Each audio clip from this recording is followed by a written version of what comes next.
In the quiet suburbs of Seattle, Washington, the story of Mary Kay Letourneau shocked the entire nation. To her community, she was a respected middle school teacher, a mother of 4, and a woman living what seemed like an ordinary suburban life. But beneath that carefully curated surface, she carried a secret that would forever change the lives of everyone around her. This case wasn't just about a teacher betraying her professional oath. It was about a betrayal so profound that it blurred the lines between victim and perpetrator, love and crime, punishment and obsession. Letourneau worked at Shorewood Elementary School in the 1990s, a respected educator who outwardly appeared dedicated to her students. Married with children, she projected the image of a stable, if not perfect, family life. Her student, Vili Fualau, was only 12 years old when their paths became dangerously intertwined.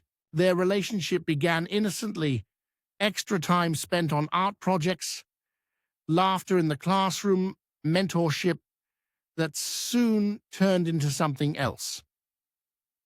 Colleagues noticed she paid unusual attention to Vili, but no one suspected the truth. The truth emerged in 1997. Mary Kay Letourneau was arrested for engaging in a sexual relationship with her 6th grade student. At the time of her arrest, she was 34 years old. The crime was particularly disturbing because she didn't just cross the line once. She continued even after being warned. While serving her initial sentence and being ordered to stay away from Vili, she became pregnant with his child. Despite clear legal boundaries, she pursued him obsessively, believing herself in love. The scandalous nature of the case left parents, teachers, and students horrified. The case was straightforward for investigators.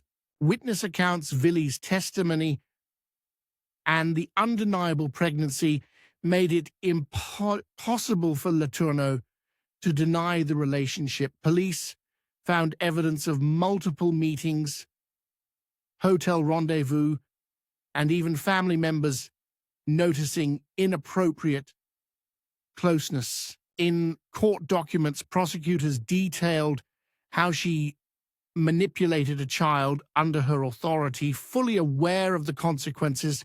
The community rallied in outrage, demanding justice not only for Vili but for every student who had ever been vulnerable under a teacher's care.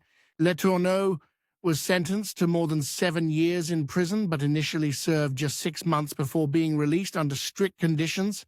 She was forbidden from contacting Vili, yet she broke the terms of her parole almost immediately, meeting with him again, which resulted in her being resentenced to serve the full term. Over the years, media sensationalized the case, some framing it as a tragic love story, others as a chilling reminder of the dangers of power imbalance. In the eyes of the law, it was clear Letourneau had committed statutory rape. After her release, Letourneau and Vili rekindled their relationship legally when he reached adulthood.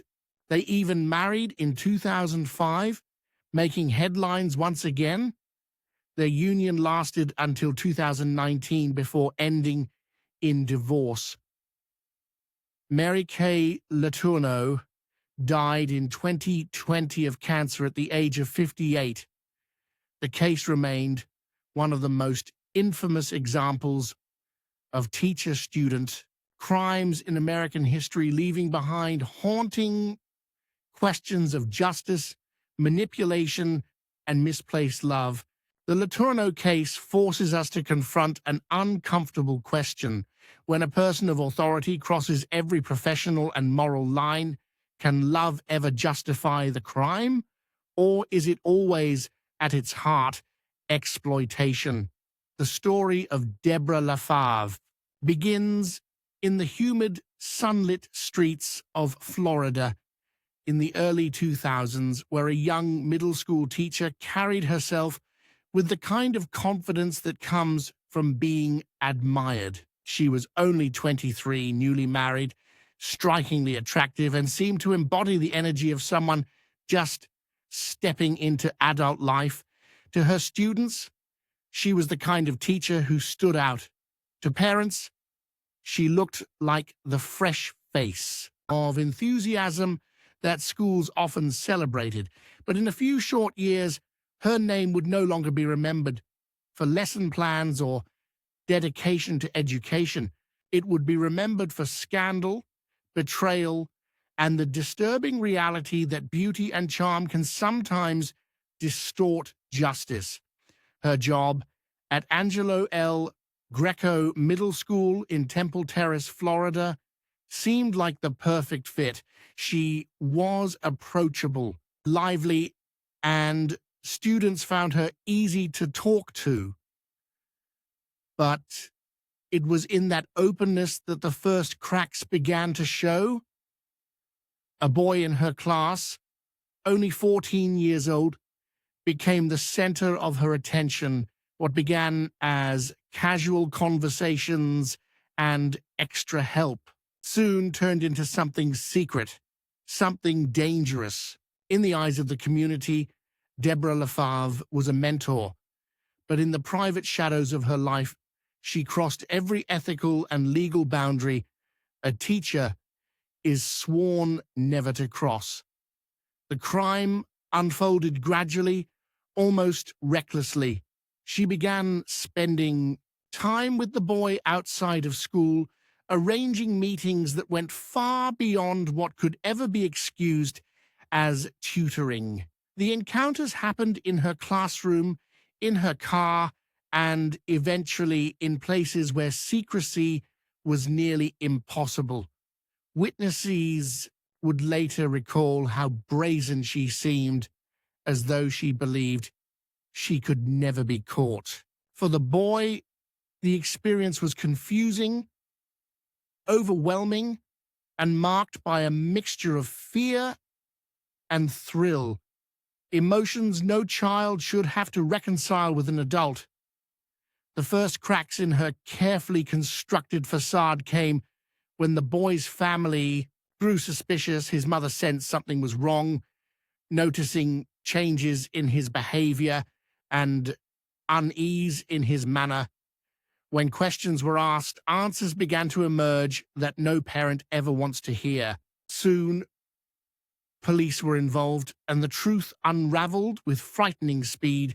Phone records revealed communications that could not be explained away. The boy's testimony painted a chilling picture of manipulation and exploitation. The evidence was damning, and within weeks, Debra Lafave was arrested. The case might have seemed straightforward to prosecutors, yet as soon as it entered the courtroom, it took on a strange and troubling dimension. The public was immediately captivated, not just by the crime, but by the image of the woman at its center, blonde, photogenic, and dressed with the kind of presentation one might expect of a celebrity rather than a defendant. Debra became the subject of headlines across the nation. News anchors didn't simply report her crime, they scrutinized her appearance, compared her to models, and speculated on how her looks might affect her future. The crime was horrific, but the coverage turned it into a spectacle. In 2004, as the legal process advanced, prosecutors pressed for accountability.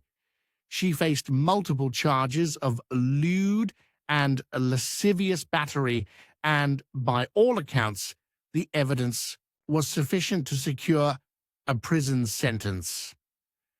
But what happened next revealed something deeply unsettling about how justice can bend under pressure. Her defense attorneys argued that prison would be too harsh, not because of her age or mental health alone, but because, as one attorney famously put it, she's too pretty for prison. Those words, echoing through courtrooms and across the evening news, ignited national outrage. Critics demanded to know why beauty should ever be considered a shield against accountability. Would a male teacher accused of the same crime have been offered such leniency? The answer seemed obvious. Ultimately, Debra avoided prison altogether.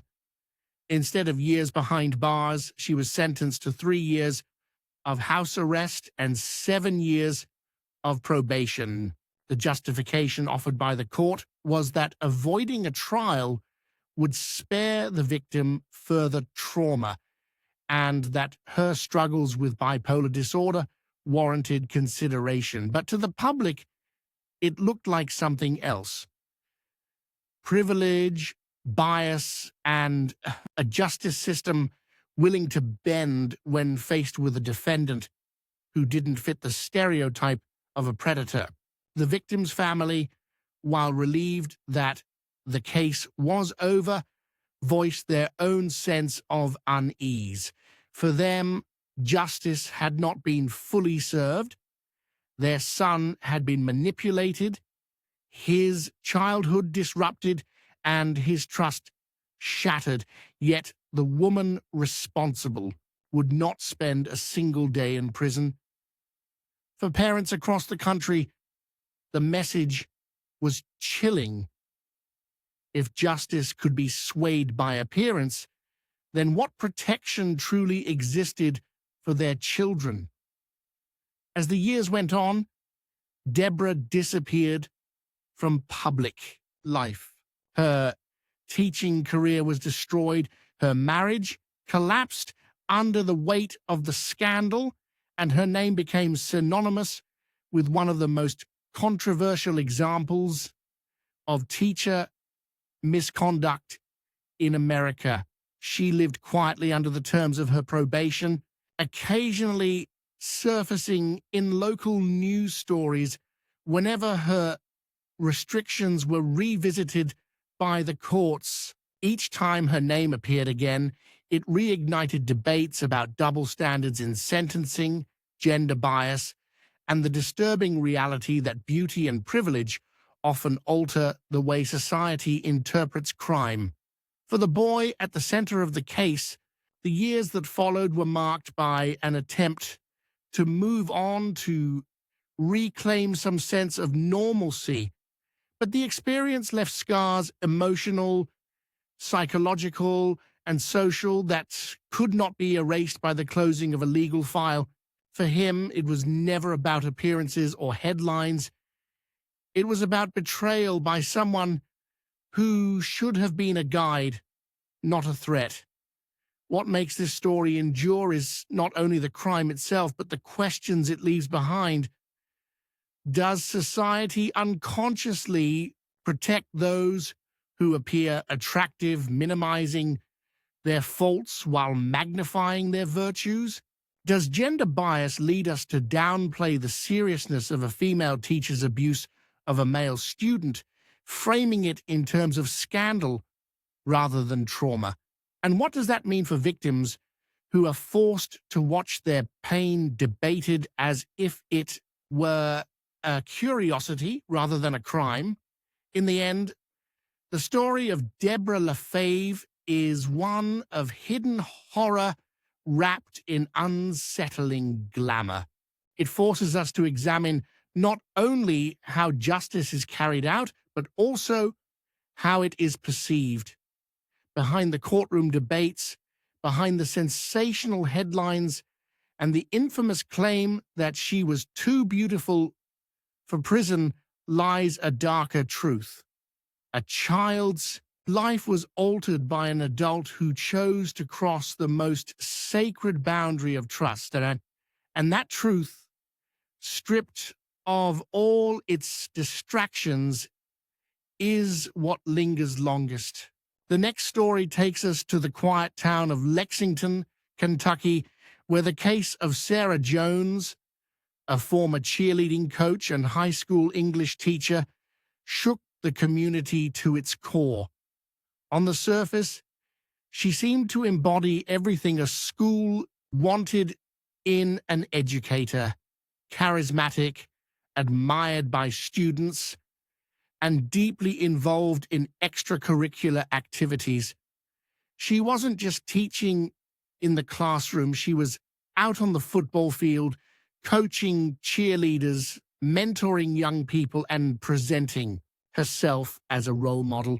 Parents often saw her as approachable, someone their children could confide in.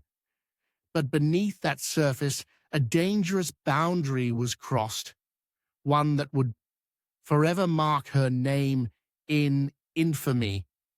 Sarah Jones was married young, and like many adults struggling with the pressures of balancing personal life and professional duties, she experienced strains in her marriage. As those personal cracks widened, her life at school seemed to offer an escape. She was constantly surrounded by teenagers who admired her energy, charisma, and youthful personality. It was in that environment that she became close to one of her students, a 17-year-old football player. What began as casual conversations after class and playful interactions on the sidelines soon morphed into something no teacher should ever pursue. At first, the relationship was hidden, conducted through private text messages and secret phone calls. In those exchanges, the lines between authority and exploitation blurred. Sarah's position as a trusted adult gave her access to her student in ways no outsider could question. She used that trust to create a relationship that was less about mentorship and more about forbidden intimacy. When they began meeting outside of school, the secrecy only fueled the intensity of their connection. For the boy, who was still navigating the complex emotions of adolescence, the attention felt intoxicating. For Sarah, it was an escape from her failing marriage and a thrill she could not let go of. Rumors began to spread among students, as they often do in high schools. Classmates whispered about unusual closeness, about seeing them together too often. The whispers eventually reached the ears of administrators, and soon an investigation was quietly opened. At first, Sarah denied everything. She insisted she was merely supportive of her students, that her marriage might have been struggling, but she would never cross the lines of professionalism. But investigators found otherwise. Text messages were uncovered, messages that revealed intimacy, confessions, and meetings that could not be explained away. The evidence was undeniable, and Sarah was arrested. The shock to the community was immediate and overwhelming. Parents who had trusted her with their children's education felt betrayed. Colleagues who had admired her professionalism were horrified. News cameras descended on Lexington, eager to capture the story of a young, attractive teacher who had thrown her career, marriage, and reputation into chaos for a relationship with a teenage boy. As the case made its way to trial, the courtroom became a stage for debates that echoed across the country. Prosecutors argued that Sarah had abused her position of authority, manipulating a young student who could not fully grasp the consequences of such a relationship. They stressed that the very foundation of trust between teacher and student had been shattered, and that such a betrayal carried long-lasting consequences. The defense, however, painted a different picture. They argued that the relationship was consensual, that the boy was nearly of age, and that Sarah's crumbling marriage had left her vulnerable and emotionally unstable. In 2012, Sarah Jones pled guilty to felony custodial interference and misdemeanor sexual misconduct. In exchange for her plea, she avoided a lengthy prison sentence. Instead, she received 5 years of probation, a ruling that sparked heated debates across the nation. Many felt the sentence was far too lenient, especially given her role as an educator entrusted with safeguarding children. Others argued that because the student was close to the legal age of consent, the punishment was sufficient, but regardless of the outcome, the damage was already done. The boy's life was altered in ways that went beyond the headlines. For him, the experience was not just about scandal, it was about trust broken at a pivotal moment in his development. For Sarah, the consequences extended far beyond probation. Her teaching career was destroyed, her marriage ended in divorce, and her name became forever tied to a crime she could never escape. Years later, Sarah attempted to rebuild her life away from the glare of the media. She moved into private work, sought to distance herself from the scandal, and maintained a relatively quiet existence. But the echoes of her crime lingered, resurfacing whenever conversations about teacher misconduct arose in the media. For many in Lexington, the memory of the once-admired teacher turned criminal remained a painful reminder of how quickly trust can be shattered. What makes Sarah Jones's case particularly haunting is not just the crime itself, but the questions it forces us to ask. When a teacher, someone positioned as both an authority figure and a role model, abuses that power, what does it do to the very fabric of a community? Does society too easily excuse such cases when the perpetrator is young, attractive, or female? And what message does that send to victims who are left to wrestle with the emotional toll long after the courtroom doors close? The story of Sarah Jones lingers as yet another example of hidden horrors within the classroom. A trusted teacher, a promising career, and a community's faith were all lost because of a relationship that should never have existed. It leaves behind a chilling reminder. Authority can be both a shield and a weapon, and when that weapon is turned against the very people it is meant to protect, the scars last far longer than the headlines. In the early 2010s, the quiet town of Modesto, California, became the center of a case that revealed just how devastating it can be when a teacher, trusted by parents and admired by students, chooses to betray that trust. Krista Morton was not only a respected educator, but a principal, a figure meant to represent authority and safety within the walls of a school.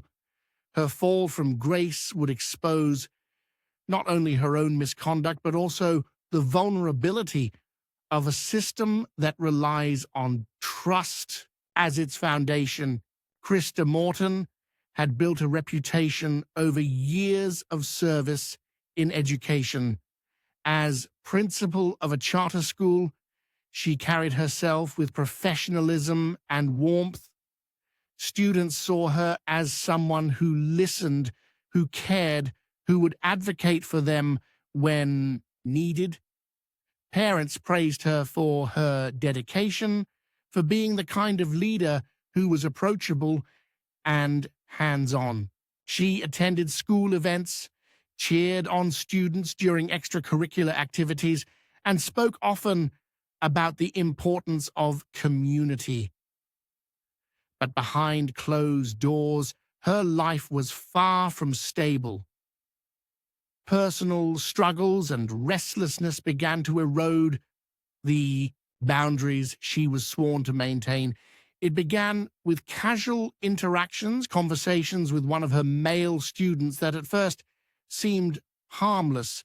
The boy was 16, navigating the awkward stages of adolescence, seeking validation, attention, and connection. Krista offered that validation. Text messages started out innocently enough, discussions about school, encouragement, playful banter, but as time passed, the messages shifted into something more personal, more intimate. The tone changed, and soon those digital exchanges revealed a relationship that could not be explained away as mentorship. What made the situation even more alarming was not just the relationship itself, but the brazenness with which Krista conducted it. She arranged to meet the boy outside of school. She drove him places, took him into her home, and created an environment in which secrecy became a part of their bond. For the student, the experience was confusing. He was still a child, drawn into something he couldn't fully comprehend. For Krista, it was reckless, a reckless abandonment of duty, professionalism, and morality. Eventually, suspicions began to mount. Parents and staff noticed the closeness, the unusual attention, the way she seemed to favor the boy. Whispers grew louder, and soon administrators were forced to confront the rumors. An investigation was opened, and it didn't take long before authorities uncovered evidence of the inappropriate relationship. Text messages revealed a pattern of intimacy. Witnesses confirmed sightings of them together outside of school hours. The facade of the respected principal collapsed almost instantly when Krista Morton was arrested. The community was stunned. This was not just any teacher. This was the leader of a school, the very person entrusted to enforce rules, ensure safety, and protect students from harm. To see her led away in handcuffs was more than a scandal. It was a betrayal that shook the confidence of every parent who had ever trusted the system.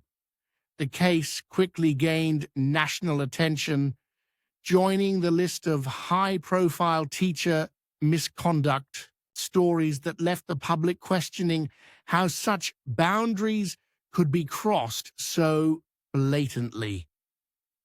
In the courtroom, prosecutors presented the facts with clarity and force. They emphasized the power dynamic at play, reminding the court that a 16-year-old, no matter how mature he might appear, is still a child under the law.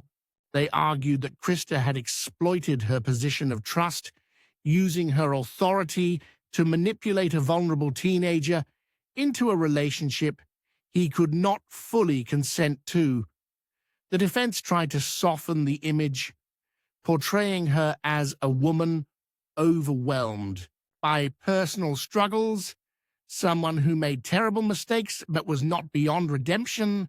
In 2016, Krista pled guilty to charges related to sexual misconduct with a minor. Her sentence included probation, mandatory registration as a sex offender, and a permanent end to her career in education. She avoided a lengthy prison sentence, but the damage to her reputation, her family, and her community was irreversible. The once respected principal became a symbol of betrayal, her name forever tied to the crime that destroyed her life's work. For the victim, the aftermath was complex. The relationship had been framed by the defense as consensual, but the law made it clear a minor cannot consent to a sexual relationship with an adult, especially one in a position of power. He was left to process not only the trauma of the exploitation, but also the media storm that surrounded the case. Friends, classmates, and strangers all had opinions, and the weight of those opinions only deepened the emotional toll. For the community, the case left deep scars. Parents questioned the system's ability to protect their children. Teachers faced renewed scrutiny, with their actions watched more closely than ever. The trust that had once been placed in the school's leadership was fractured, and rebuilding it would take years. Looking back, the Krista Morton case forces us to confront the uncomfortable truth that authority does not always equal safety. Even those at the highest levels of trust, principals, leaders, mentors, can abuse their power in devastating ways. It challenges us to ask whether the safeguards in schools are strong enough, whether parents can ever truly know what happens behind closed doors, and how communities can respond when betrayal comes not from the outside, but from within the very walls meant to protect. In the end, Krista's story is not just about one woman's fall from grace. It is about the fragility of trust, the long shadow of betrayal, and the haunting reality that sometimes the very people tasked with protecting children are the ones who harm them most. Her name may fade from headlines over time, but for those who lived through it, the victim, the families, the community, the memory remains a permanent reminder of the hidden horrors that can exist in even the most trusted classrooms. In the mid-1990s, in a quiet Pennsylvania suburb, a case unfolded that would expose just how dark and predatory the hidden lives of educators could become. At the center of the storm was a man named William Jameson, a high school English teacher who, to the outside world, was nothing more than a passionate instructor who loved literature and inspired his students. But beneath the polished surface of his career and the veneer of respectability lay something deeply unsettling, an obsession that would lead him down a criminal path and permanently stain the image of the school where he taught. Jameson had worked at the school for nearly 2 decades. He was in his mid-40s with salt and pepper hair and the kind of quiet charm that parents trusted and students often admired. His classroom was decorated with posters of Shakespeare, Hemingway, and other literary giants.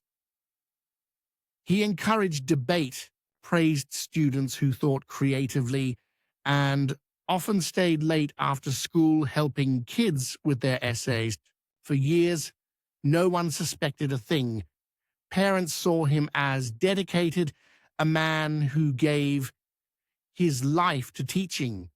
Students saw him as approachable, and sometimes even confided in him when they felt misunderstood at home. But that openness became a weapon, a tool he used to identify vulnerabilities in certain students. It began, as it often does, with grooming, those subtle, incremental steps designed to blur the boundaries between teacher and student.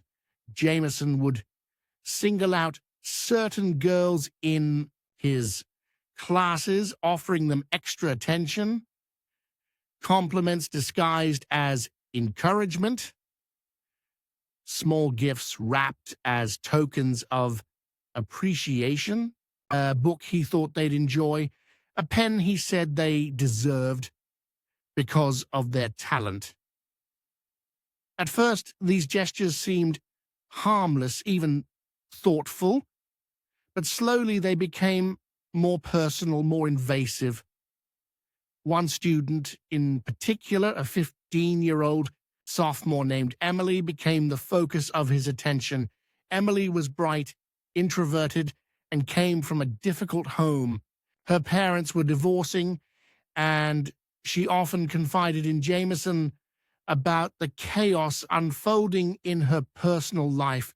He listened, offered advice, and gradually positioned himself as someone she could rely on when everything else felt unstable. That reliance grew into a dangerous bond, and Jameson exploited it. The relationship between teacher and student shifted from mentorship to something more sinister. Jameson began inviting Emily to stay after class, finding reasons to keep her behind. While other students left, he framed it as tutoring, but the conversations often drifted away from academics. He asked her about her feelings, her relationships, her fears. Soon, what should have been academic guidance turned into an emotional entanglement. Jameson fed on her vulnerability, and Emily, still a child, mistook the attention for care and affection. The line was crossed when Jameson began initiating physical contact. A hand on her shoulder lingered too long. A brush against her arm became deliberate. Soon, the relationship escalated beyond what Emily understood, and she was pulled into something she neither consented to nor had the maturity to resist. For Jameson, it was a secret he believed he could control. For Emily, it was confusing, frightening, and shrouded in shame. The abuse went unnoticed for months, even years.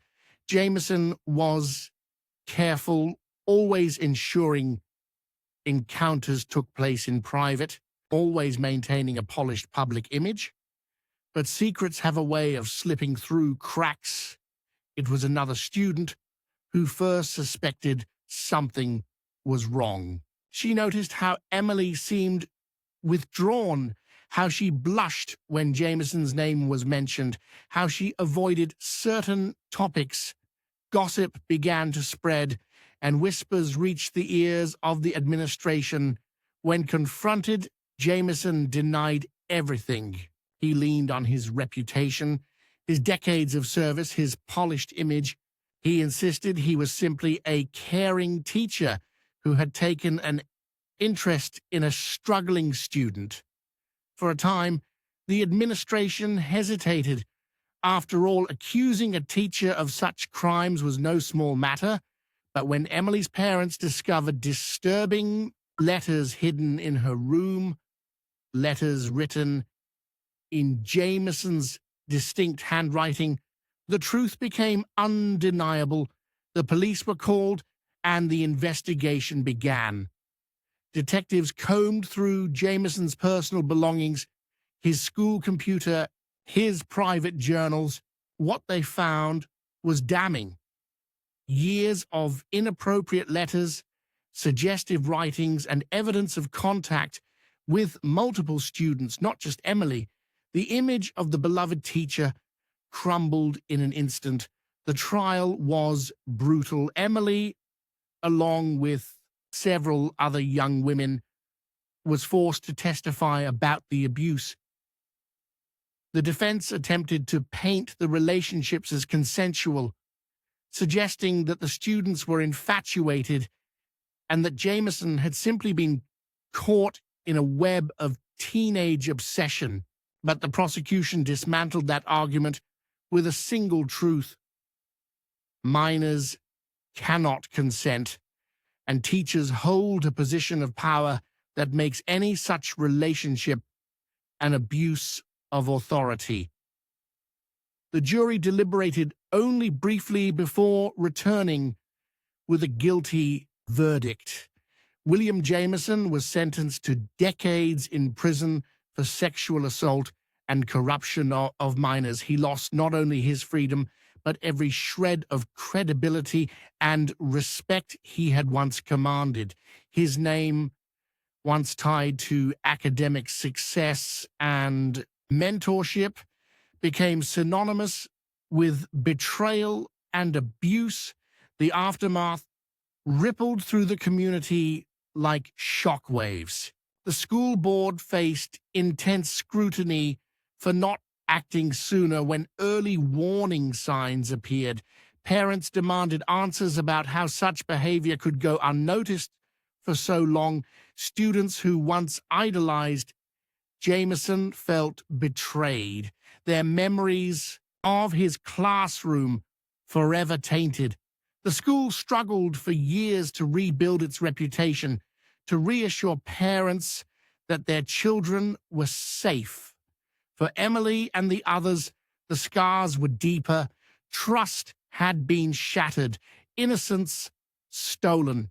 Some struggled with relationships later in life, haunted by the memory of how someone they once trusted exploited them so profoundly. Therapy, support groups, and time helped, but the trauma never fully disappeared. Their voices, however, became powerful testimonies, reminders of why vigilance in schools is so crucial. Looking back, the case of William Jameson forces us to confront the uncomfortable reality that predators do not always lurk outside the walls of schools. Sometimes they are found in the very people entrusted to educate and protect. It is a reminder that authority, respect, and trust can be masks that hide darkness until it is too late. The haunting question remains: how many times did Jameson's crimes go unnoticed before someone finally spoke out? And how many others like him slipped through the cracks, protected by the very systems designed to safeguard children? It is a question that lingers in every classroom, a reminder that vigilance is not optional, it is necessary. In the late 2000s, the town of Atlanta, Georgia, became home to a scandal that would unravel the life of a man who once stood as a model of discipline, respect, and leadership in the classroom.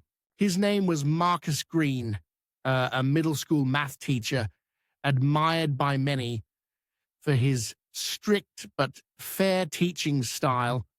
He was the kind of instructor who demanded excellence from his students, who stayed after class to tutor those falling behind, and who was often praised by parents for keeping kids focused in a world of distractions.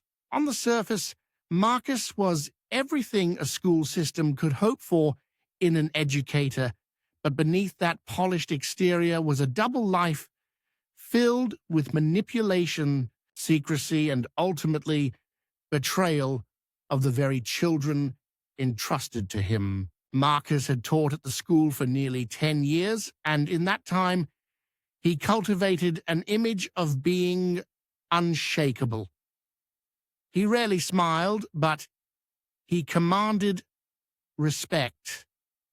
Students who struggled with math often found themselves pushed harder than ever in his class, yet many left feeling stronger for it.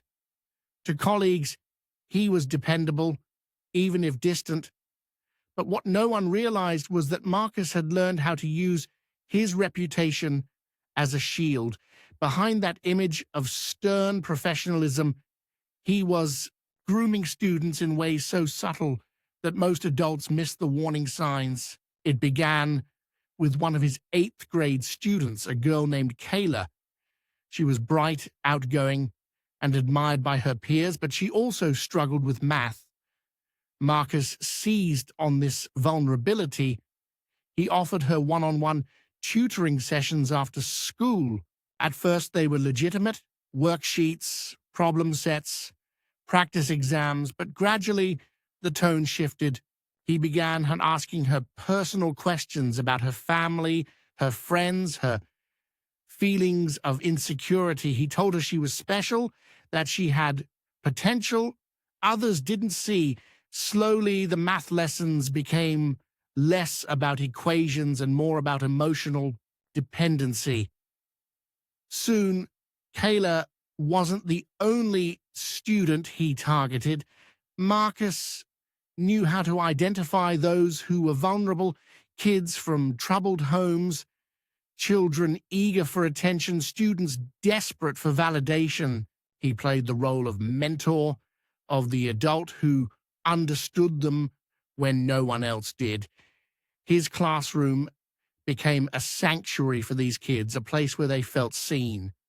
What they didn't realize was that Marcus was tightening his grip, weaving a web of control around them that blurred the lines between teacher and friend.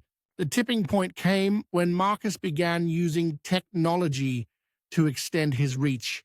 He started texting students outside of school hours, sometimes under the guise of helping them with homework, other times with more personal questions. Did you eat dinner tonight? How are you feeling? Don't tell anyone I'm checking on you. Those messages escalated into more inappropriate content, suggestive remarks, late-night chats that no teacher should have with a child. Marcus believed he was untouchable.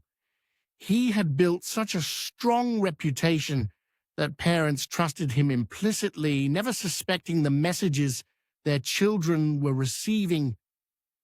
It was Kayla's mother who first noticed something was off. She saw her daughter constantly glued to her phone, hiding messages, smiling at texts.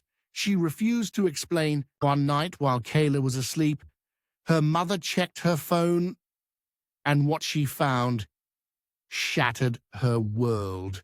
The texts from Marcus were explicit, leaving no doubt about the nature of his intentions. The next morning, the mother went straight to the school's principal. What followed was a storm that engulfed the entire community. The school contacted law enforcement immediately, and Marcus was placed on administrative leave.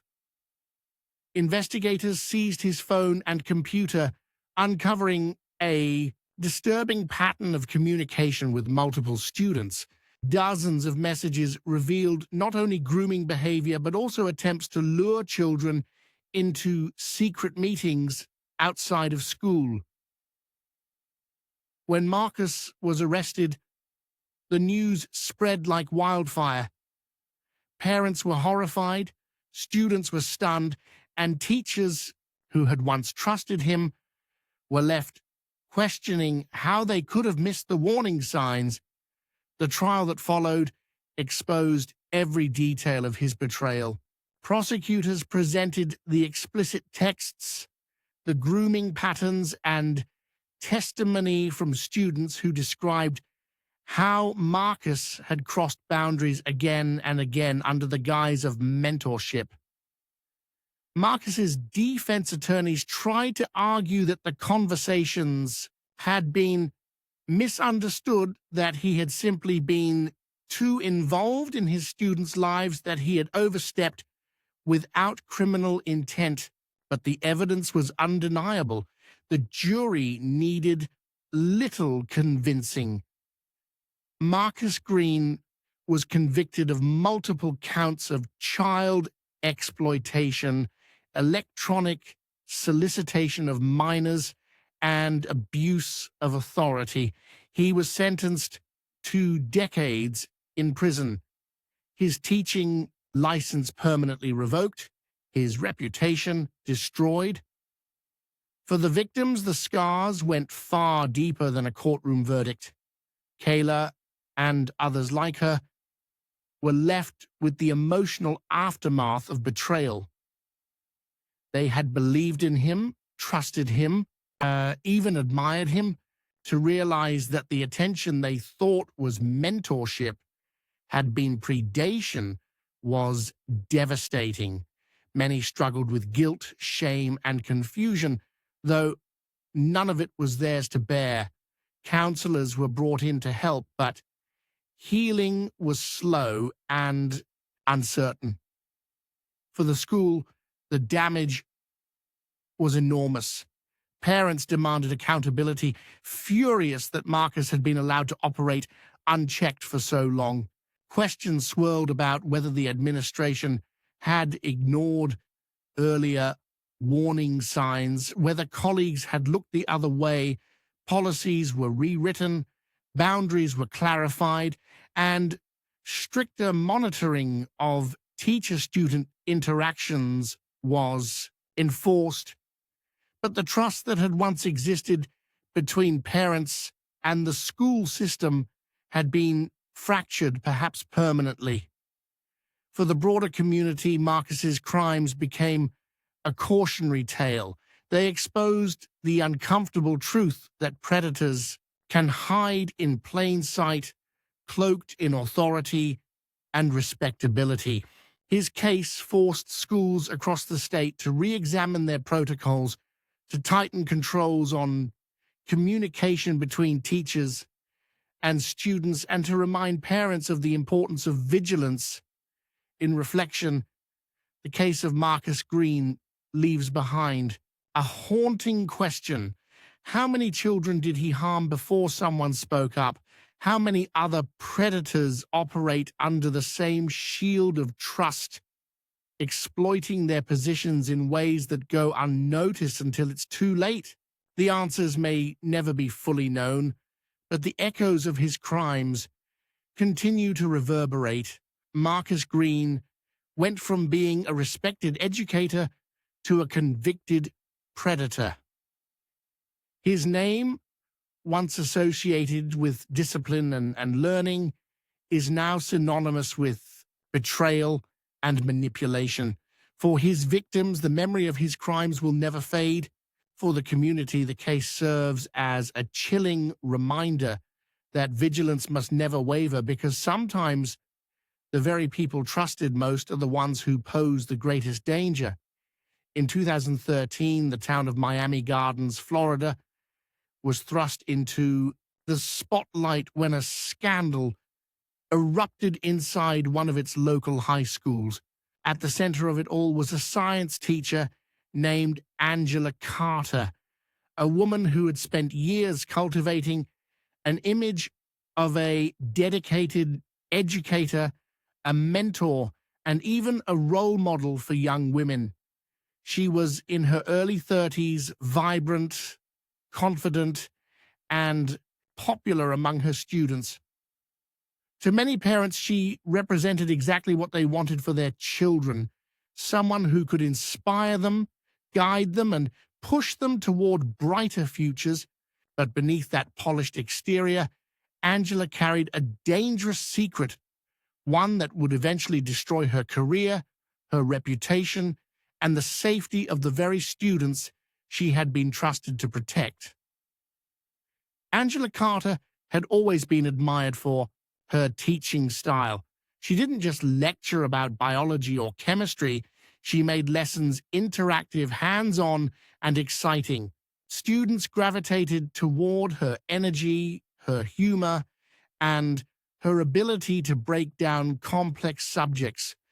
She was the teacher who volunteered to chaperone school dances, who showed up at sports games, who students often turned to when they needed advice. She seemed approachable in a way that blurred the line between authority figure and friend. That blurring, while initially harmless in appearance, would soon evolve into something much darker. It began with one of her students, a 17-year-old boy named Michael. Michael was a football player, well liked by his peers, but struggling academically. Angela offered him tutoring sessions after school, insisting she wanted to help him stay eligible to play. At first, those meetings were focused on classwork, but gradually the atmosphere shifted. Conversations became more personal. She asked about his home life, his relationships, his dreams. She told him he was mature for his age, that he was different from other boys. Those words, coming from someone he admired, carried weight. They flattered him, made him feel important. The tutoring sessions soon moved beyond academics. Angela began sending Michael text messages late at night, messages that started innocently but quickly escalated into flirtation. She warned him not to tell anyone, framing their relationship as a secret only the two of them could share. That secrecy became intoxicating for Michael, who mistook the attention for love. For Angela, it was control, a manipulation of boundaries that allowed her to take advantage of her position of authority. The first physical encounter happened in her car. She had offered Michael a ride home after practice, but instead of dropping him off, she parked in a secluded area. What unfolded was a crossing of lines so severe it would alter both of their lives forever. From that moment on, Angela and Michael entered into a secret sexual relationship, one conducted in parking lots, at her home, and even on occasion within the walls of the school. She convinced him that what they had was special, something no one else would understand. For a teenager caught in the confusing world between boyhood and manhood, it was intoxicating. For Angela, it was criminal. The secret might have remained hidden longer had it not been for a careless mistake. One day, Michael's mother borrowed his phone to make a call.